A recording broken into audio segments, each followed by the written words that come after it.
it comes to doing the things that matter the most, there is no marketplace for it.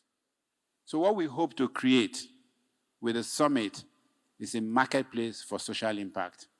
A place where everyone who has resources and seeks to solve the problems that impact society the most, and those who also have the problem that need to be solved, can come together and will create efficiency so that every naira that we spend, every dollar that we spend, start to have the true impact that we seek. It's the 2024 edition of the Africa Social Impact Summit by Sterling One Foundation and its partners, the third in its series.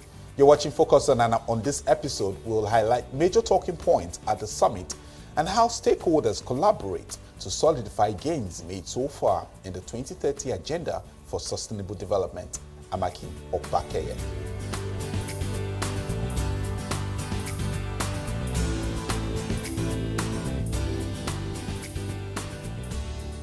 It's the third edition of the Africa Social Impact Summit with the theme, Reimagining Progress, a new blueprint for sustainable growth in Africa. The event, according to the organizers, opens the space for policymakers and private sector leaders to explore opportunities for deepening climate-resilient investment into key sectors. Beyond the panel sessions, we're going to be having, like we did last year, an NGO workshop. We'll be having an ESG workshop. We'll be having a creative economy roundtable.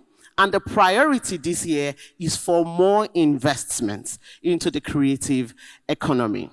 Notably, just yesterday, as the pre-event, we had an investors roundtable with our very first public sector partner, Lagos State, and it was phenomenal.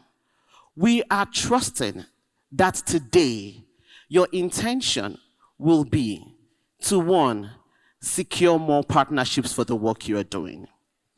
Number two, ensure that the partnerships also scale, not just within your business, but also around your sphere of influence. The two-day event witnessed critical issues being discussed, from threats and opportunities on social impact initiatives to investment and partnerships, among others. Make a plan for rapid economic growth, identify the investments that are needed, identify the costs of those investments, identify the potential sources for funding those investments, think broadly on the partnerships for Nigeria to include China, Russia, India, Saudi Arabia, the BRICS countries in general.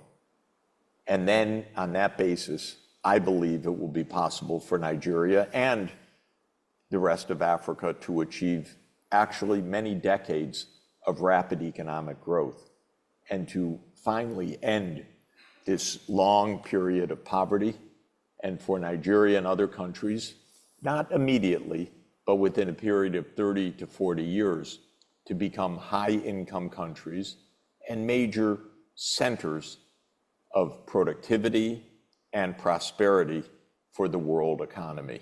I think the first thing really is that the projects have to be bankable, right? I think the reason we were able to attract, or we are able to attract capital, is that we also return capital to our investors. And if you are in the markets raising funding today, no one wants an excuse that you can't recycle capital back.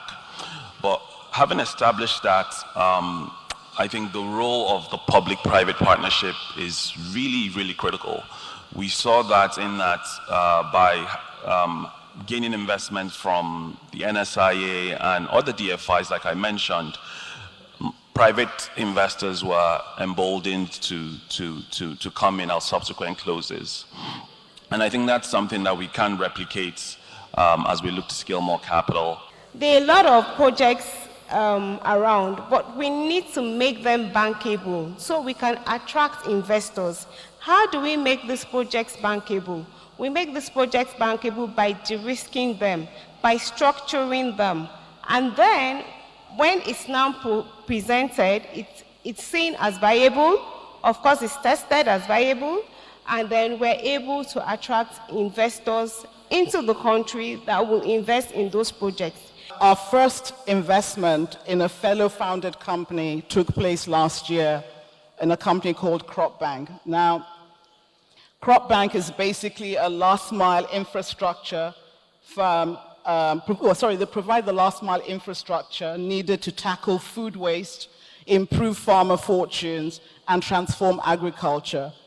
What do? They basically build storage and processing facilities at the farm gate in dozens of locations. Currently, they are in Cross River State, Benue State, and Enugu.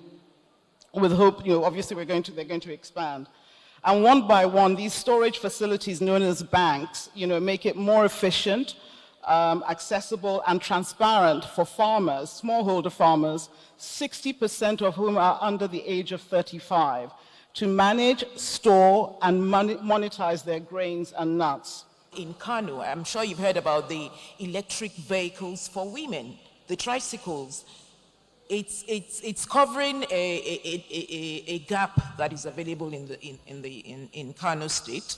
We got the women, they act as drivers, they use it as taxis, and the electric vehicles use battery. There are also places where you can charge those batteries, locations where you can charge those batteries. And what is this doing really? We're also giving them capacity building, so they're learning how to use their money when they have it. They're also learning how to manage funds for the family. With the gains made over the years, organizers believe there is the need to speed up the progress made so far with the right collaboration and funding. This summit is an appraisal session. We have moved from blame gaming, where we say public sector should, private sector should, the third sector should. No, that is old news. Right now we're saying the progress we have made together. First, is it really progress?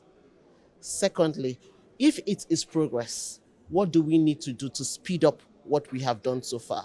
If it is not progress, now is the time for us to destroy it and start building from scratch if we're going to get anywhere. That's the thought process. And the emphasis this year is on action. We now need to run faster, run more efficiently, and run better if we will be able to achieve the SDGs by 2030. Of course, it's almost clear that it's almost impossible to really achieve the SDGs by 2030. But we need to say we have moved from this point to this point. That's what we're talking about, a new blueprint for sustainable growth. You have the money, the banks, the ideas, the people, the social enterprises, and the private sector needs government support to get things done. So policies in terms of, there were sessions yesterday with the government of Lagos State. So all the policies that need to be in place, the federal government is here, the Ministry of Trade is also here, the presidency is here to support these businesses and give them what they need. So whether it's health, education, all the impact investments, we're here to support. Part of the ministries that actually work with Sterling One Foundation is Ministry of Commerce, Industry and Investment, and of course the Office of SDG. So the reason why those two ministries are involved is to make sure that whatever we do here actually tail back to the private sector, because that's the ministry that interfaces with a lot of the companies, a lot of investment opportunity. So the outcome of this is something that is domiciled with that agency and percolates to the ministry, because they have interaction with LCCI, the Manufacturing Association of Nigeria, and so on and so forth, so that they can, those that are not even here in this room, can have that compendium and know what happened there. So it's a relationship that we are building between the state and private sector. Far too often we assume that international capital, more specifically foreign capital, is a substitute for domestic capital. That's not the case. We need to focus on attracting domestic investors, people who live and work in the communities that we want to see change. And the reason is their capital, first and foremost, is a much more intelligent capital. It understands the environment, it is highly domesticated, they know the people. And also because when you invest domestic capital, the return is also reinvested in the domestic economy. Pilots, and the $200,000 will help us to... With feedback from investors about the potential Africa has, the deal room at this year's event saw two startups secure funding worth about $200,000, one of which is a product of the Innovation Hub that was birthed at last year's summit.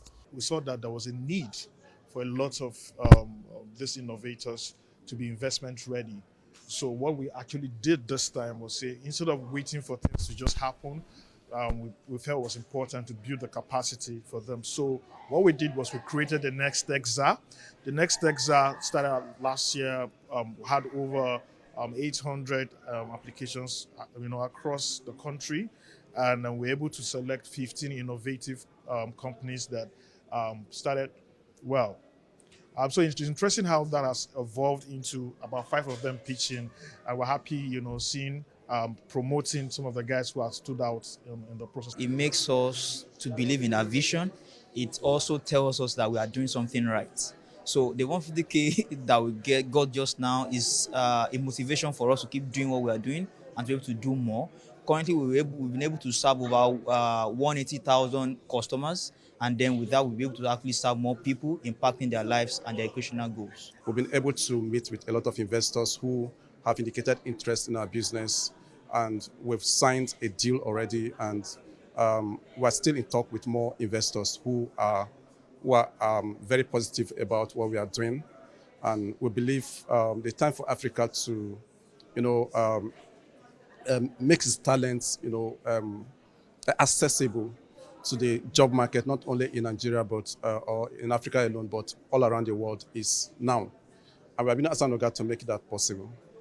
The narrative from the pre-investors roundtable is that Africa is the best investment destination today. Do we have constraints, policy somersaults, issues with the regulatory environment? All those things exist. But we also know that where there's high risk, there are high returns. So I am confident in the ability of Nigeria and Africa to attract capital. That is not a concern at all, because investments are coming into this climate every day.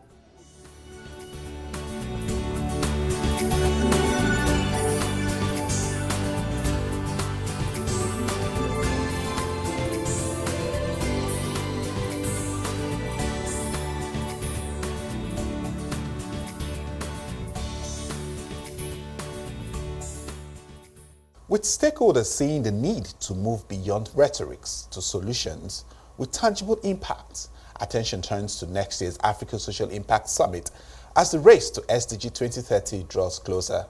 I'm Akin Obakeye. Thank you for watching this episode of Focus On. Until next time, bye for now.